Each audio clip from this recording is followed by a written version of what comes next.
जय हिंद दोस्तों। आप लोग का अपने YouTube चैनल ऑनलाइन पढ़ाई और पॉलिटेक्निक एंड ITI में आप लोगों का स्वागत है। आज से जो है हम फिजिक्स का सीरीज शुरू करने वाले हैं, जिसमें पहला चैप्टर आती है मापन और मात्रक। तो आपके अगर आसपास में कोई भी बच्चा पॉलिटेक्निक या ITI की तैयारी कर रहे हैं तो उसको आप ये वीडियो सबसे पहले शेयर कीजिएगा, ठीक है। उसके बाद जो है अगर आप तैयारी करना चाहते हैं तो मेरे साथ बने रहिएगा और हम इसी तरह से है एक एक करके आपको सारा कोर्स को कंप्लीट करवाएंगे, ठीक है। अगर किसी को किसी तरह की डाउट होती है तो आप कमेंट में जरूर अपना मैसेज या डाउट को छोड़ के जाइएगा, ठीक है। तो सबसे पहला पहला चैप्टर है फिजिक्स की, वो आती है मापन एवं मात्रक, जिसका इंग्लिश में नेम होती है मेजरमेंट और यूनिट, ठीक है। तो मापन क्या होती है? मापन का मतलब हुआ तुलना करना। मापन का मतलब होता है तुलना करना। अगर कोई भी वस्तु है, अगर हम उससे क्या करेंगे, कंपेयर करेंगे, तुलना करेंगे, उसी को हम लोग क्या बोलेंगे, मापन। जैसे सिंपल में अगर हम बात करें, अगर मान चलिए ये एक लाइनिंग है, अगर हमको इस कवर से नापना है, क्या करना है, नापना है, तो हम क्या करेंगे, यहाँ पर रखेंगे एक कवर, ये हो गया एक, दूसरा हो गया ये तीन, दूसरा, और ये तीसरा, और ये क्या हो गया चौथा। तो अब यहाँ पर हम क्या किए, तुलना किए।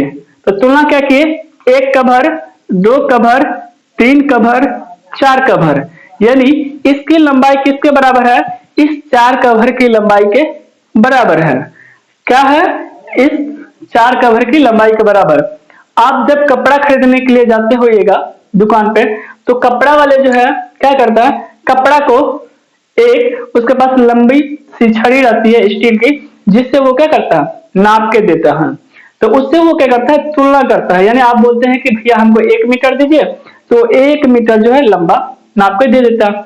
अगर आप जब तार खरीदने के लिए जाते हैं, वायर, तो वो क्या करता है, अपने एक टेबल पे एक मार्किंग करके रखता है मीटर की लंबाई की। तो वो क्या करता है, अगर आप 1 मीटर बोलिएगा तो वो एक बार ऐसे नाप के देगा, 2 मीटर बोलिएगा तो वो 2 बार जो है इस तरह से नाप के दे देगा।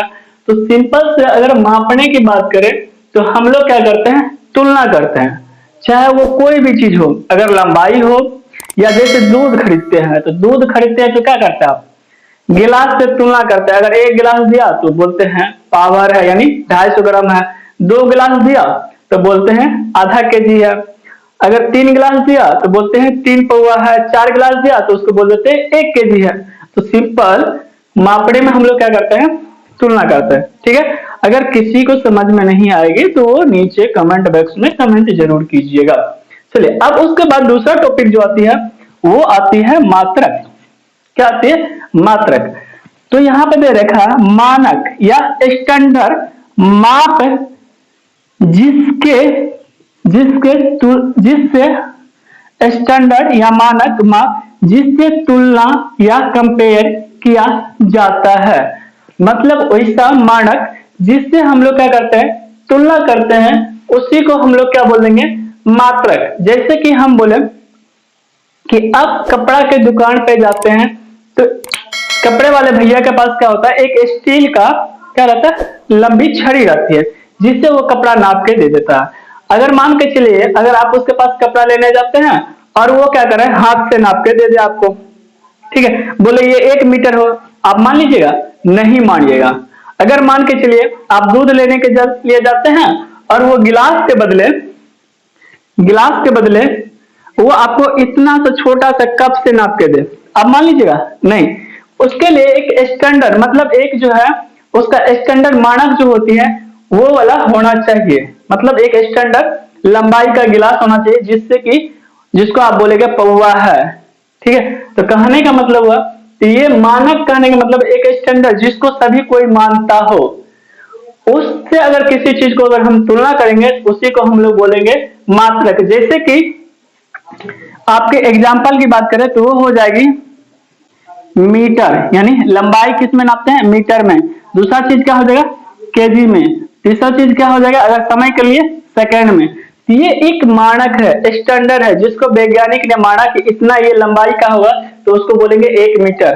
केजी के लिए भी द्रव्यमान होती है,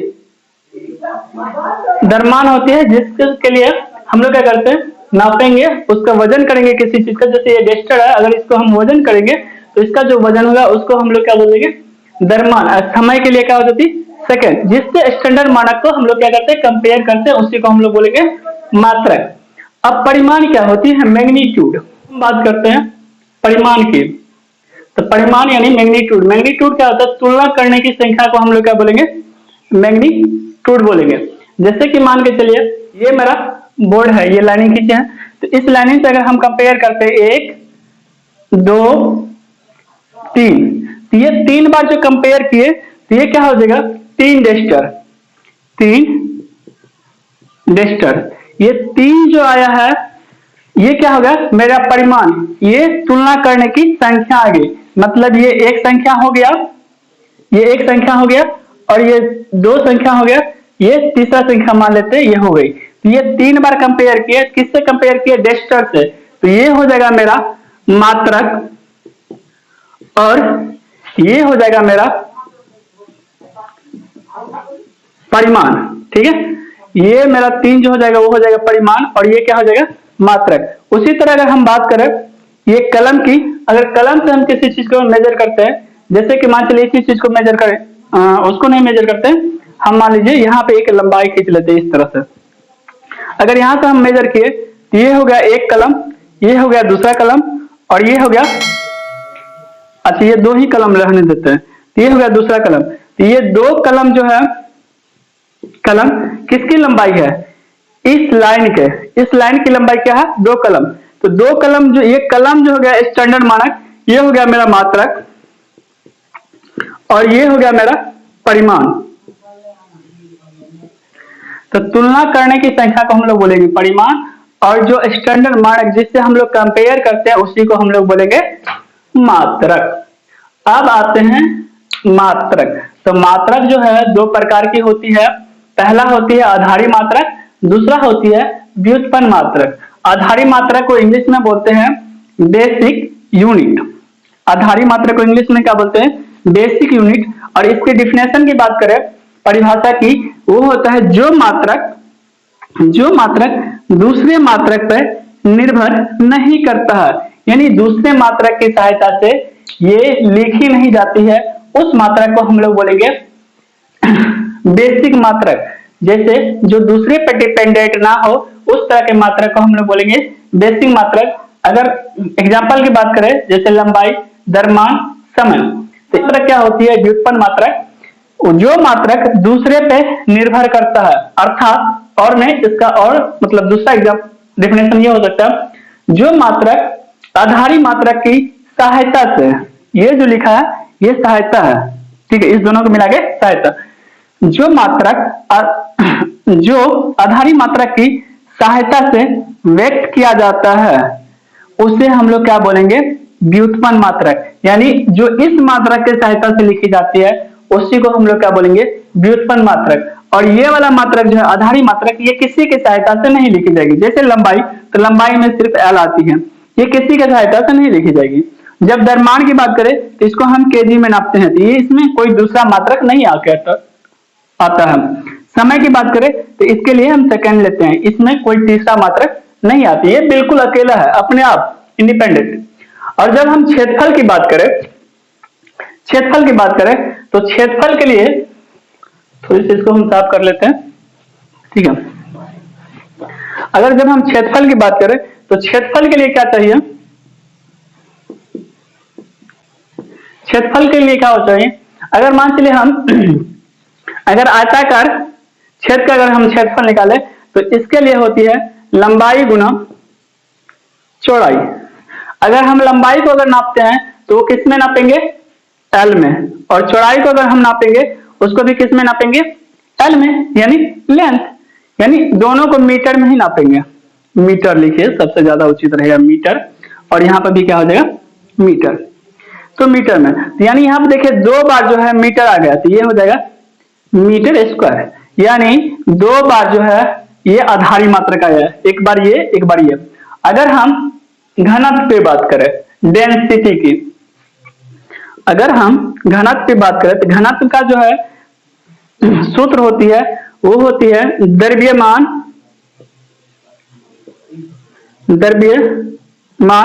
बटे आयतन, द्रव्यमान बटे आयतन। और द्रव्यमान को यहाँ पर हम बताएं किस में नापते हैं, केजी में। और आयतन का जो सूत्र होती है, आयतन का जो सूत्र होती है वो होती है लंबाई गुना चौड़ाई गुना ऊंचाई। तो लंबाई को किस में नापेंगे, एम में यानी मीटर में, चौड़ाई को किस में नापेंगे, मीटर में, और ऊंचाई को किस में नापेंगे, मीटर में। तो ये हो जाएगा क्या, मीटर क्यूब। तो यहां देखिए सबसे पहले ये क्या आ गया, ये भी मेरा व्युत्पन्न मात्रक हो गया। यहाँ पर लंबाई 3 बार आई है, जैसे क्षेत्रफल में 2 बार और आयतन में कितनी बार, 3 बार। अगर हम यहाँ पर आयतन की मान रखें तो ये क्या हो जाएगी, मीटर क्यूब। तो इसको हम लोग क्या पढ़ सकते हैं, थोड़ा सा नीचे कर लेते हैं, केजी पर मीटर क्यूब। इसी को हम लोग क्या लिख सकते हैं, केजी मीटर पर पावर -3। अगर हम इसको ऊपर लेके जाएंगे तो यहाँ पर माइनस पावर आ जाएगी, ठीक है। तो इसको हम बोलेंगे केजी पर मीटर क्यूब या केजी मीटर पर पावर -3। इसको पढ़ेंगे केजी पर मीटर क्यूब। अब यहाँ पर देखिए क्या होती है, व्युत्पन्न मात्रक में यहाँ पर केजी आई, यहाँ पर मीटर 3 बार आई है, और ये किसकी सहायता से लिखी जाते हैं, ये आधारी मात्रक की सहायता से। अगर इस पूरे की बात करें तो ये हो जाएगी व्युत्पन्न मात्रक, अगर सिर्फ केजी की बात करें तो ये हो जाएगी आधारी मात्रक, सिर्फ मीटर की बात करें तो ये भी आधारी मात्रक, ये भी आधारी मात्रक, और ये भी आधारी मात्रक होती है। तो ये थी घनत्व की बात। अब हम बात करते हैं किसकी, वेग की बात करते हैं, ठीक है, वेग की। जब हम मोशन चैप्टर पढ़ेंगे यानी गति चैप्टर पढ़ेंगे तो उसमें वेग और त्वरण की बहुत अच्छे से एक एक पॉइंट को हम डिटेल से पढ़ेंगे। यहाँ पर सिर्फ इतना समझते हैं कि ये आधारी मात्रक है या व्युत्पन्न मात्रक है, ठीक है। वेग का इंग्लिश होती है वेलोसिटी, ठीक है। और वेग जो होती है वो होती है विस्थापन बटे समय। वेग की जो है फॉर्मूला होती है वो होती है विस्थापन बटे समय। विस्थापन क्या है, विस्थापन भी उस मोशन चैप्टर में पढ़ेंगे। विस्थापन क्या होती है, जैसे दो बिंदु है, दो बिंदु के बीच की न्यूनतम दूरी को हम लोग विस्थापन बोलेंगे।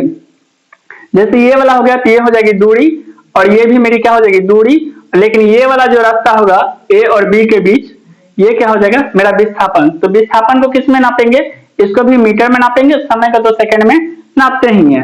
तो यहाँ पर देखिए ध्यान दीजिएगा, तो मीटर के लिए आ गया, विस्थापन के लिए आ गया आपका मीटर, और समय के लिए क्या आ गया आपका ये सेकंड, ठीक है। तो वेग के लिए क्या हो जाएगी मीटर पर सेकंड, ठीक है। तो यहाँ पे देखिए मीटर और सेकंड दो मात्रक आया है जो कि आधारी मात्रक है। मीटर भी क्या है आधारी मात्रक, और समय भी क्या है आधारी मात्रक। और इस दोनों की सहायता से मेरा वेग लिखाता है, जिसको हम लोग क्या बोलेंगे व्युत्पन्न मात्रक। और यहाँ पर त्वरण की बात करें तो त्वरण का जो मान होती है वो होती है वेग बटे समय। इसका जो है डिटेल से मोशन चैप्टर में, अगली वाली चैप्टर में डिटेल से पढ़ेंगे, ठीक है। तो वेग बटे समय, तो वेग के लिए देखिए यहाँ पे क्या आ गया मीटर पर सेकंड, और नीचे में आ गया सेकंड। जब इसको हम सॉल्व करेंगे तो यहाँ पर अगर नीचे में कुछ नहीं है तो 1, जब इसको हम सॉल्व करेंगे तो ये मीटर बटे सेकंड गुणा हो जाएगा 1 बटे सेकंड, और ये हो जाएगा मीटर पर सेकंड स्क्वायर। जब इसी को हम लोग बोलेंगे, इसी को हम इधर थोड़ा सा ले आते हैं, ठीक है। अगर इधर लेते हैं तो इसी को हम लिखेंगे मीटर पर सेकेंड स्क्वायर, और इसी को दूसरे रूप में लिख सकते हैं मीटर पर सेकेंड पर पावर -2, ठीक है। अगर किसी को इस पूरे लेक्चर में थोड़ी सी भी डाउट है तो आप नीचे में कमेंट जरूर करें। हम पूरी कोशिश करेंगे आपका एक एक डाउट क्लियर हो, क्योंकि पॉलिटेक्निक आईटीआई या कोई भी कंपटीशन ऐसी होती है जिसमें आपको प्रत्येक चीज का कॉन्सेप्ट क्लियर करना जरूरी है। और एक चीज ये भी होती है कि यहाँ पर आपको सब कुछ नहीं पढ़नी है, लेकिन जो भी पढ़नी है उसकी पूरी कॉन्सेप्ट क्लियर करके पढ़नी है। और यहाँ पे जो है हम लोग लिमिटेड चीज पढ़ेंगे और बहुत शॉर्ट फॉर्म में पढ़ेंगे, ठीक है। अब यहाँ पर जो है हम बहुत बड़ा डिफिनेशन लिखा सकते थे, लेकिन बहुत बड़ा डिफिनेशन हमको नहीं लिखना है, जैसे है उसी तरह आप लोग उतारिएगा और एक एक चीज को आप नोट्स बनाते चलिएगा मेरे साथ। और जब आप पूरी फिजिक्स पढ़ लीजिएगा तब आपको एक बहुत अच्छा अंडरस्टैंडिंग हो जाएगी। और आप जब बुक से सवाल सॉल्व कीजिएगा, आपका हम दावा करते हैं 100 में 98% आपकी सवाल सॉल्व होगी। एक दो ही सवाल ऐसी होगी जो कि आपकी सॉल्व नहीं होगी। आप पूरे विश्वास के साथ मेरे साथ जो है एक एक लेक्चर को पूरे ध्यान से पूरे लेक्चर को आप देखिए और ये आपको खुद समझ में आएगी। जाते वक्त हम इतना ही कहेंगे, आप घर में रहिए, सुरक्षित रहिए और इस वीडियो को उन बच्चे तक जरूर पहुंचाइए जो पॉलिटेक्निक और आईटीआई की तैयारी करना चाहते हैं। धन्यवाद।